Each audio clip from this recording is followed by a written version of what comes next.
Break के बाद आपका स्वागत है और अब बात करते हैं महाराष्ट्र की, जहां पर सियासत फिलहाल गरमाई हुई है।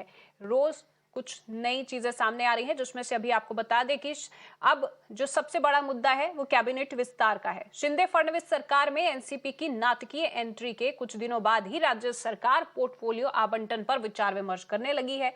सूत्रों के मुताबिक नवनियुक्त डिप्टी सीएम अजीत पवार की नजर वित्त विभाग पर है, जो फिलहाल देवेंद्र फडणवीस के पास है।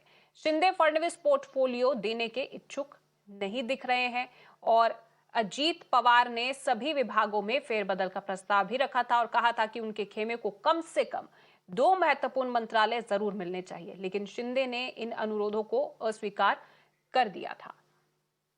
और श्वेता मेरे साथ, मेरी सहयोगी, इस वक्त ज्यादा जानकारी के लिए मुंबई से जुड़ चुकी हैं। श्वेता, तो अब अगर देखा जाए एनसीपी के कुछ नेताओं के स्प्लिट होने के बाद और सरकार में शामिल होने के बाद सबसे बड़ा पेच फंसा हुआ है कि आखिर किसको कौन सा पोर्टफोलियो मिलेगा। तो ऐसे में अभी क्या स्थिति चल रही है, क्या मंथन हो रहा है, किसको क्या मिलेगा और सहमति बनने में कितना वक्त लग सकता है?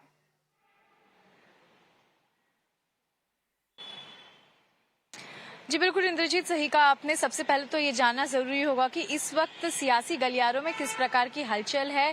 पोर्टफोलियो एलोकेशन को लेकर देखिए 1 साल हो गया है और अभी भी जो ऑपोजिशन है इस बात को कई बार उठाती है, इस मुद्दे को, कि अब 1 साल होने के बावजूद भी कैबिनेट एक्सपेंशन नहीं हो पाया।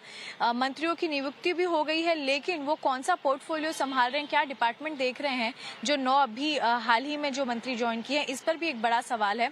इसी के साथ हम देख रहे हैं कि मैराथन मीटिंग लगातार जारी है।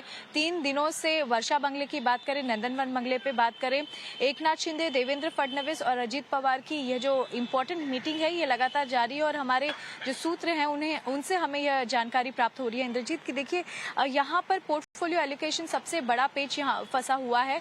यह मानना है कि अजीत पवार के खेमे में जितने भी उनके साथ 8 लोग आए हैं, उनको मिलाकर 9 लोग, उनके हिसाब से कोई 3 मुख्य पोर्टफोलियो उनको मिलने चाहिए, जिनमें से सबसे पहली दावेदारी अजीत पवार की है।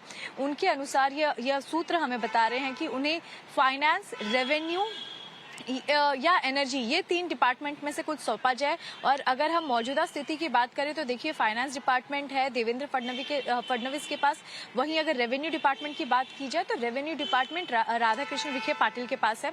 यानी ऐसे में अब इन पूरों का आकलन कैसे होने वाला है, किस तरीके से ये एलोकेशन होने वाला है, यहाँ पर बात फंसी हुई है। और इसके साथ ही हम देख रहे हैं कि तीनों पार्टियां किस तरीके से लगातार इस कोशिश में जुटी हुई है कि आपसी सहमति बन जाए, पोर्टफोलियो एलोकेशन हो। 17 जुलाई जो मॉनसून सत्र चालू होने वाला है उसके पहले ये जो 2 बड़े काम हैं, एक कैबिनेट एक्सपेंशन और पोर्टफोलियो एलोकेशन, इस पर नजर बनी हुई है कि किस तरीके से यह मामला ठंडा हो जाए ताकि ये एलोकेशन जल्दी से जल्दी हो सके। इंद्रजीत जी, बहुत बहुत शुक्रिया श्वेता आपका इस तमाम जानकारी के लिए। तो लगातार बैठकों का दौर चल रहा है, इस पर भी हम आपको अपडेट देते रहेंगे। फिलहाल आगे बढ़ते हैं और अगली खबर का रुख करेंगे।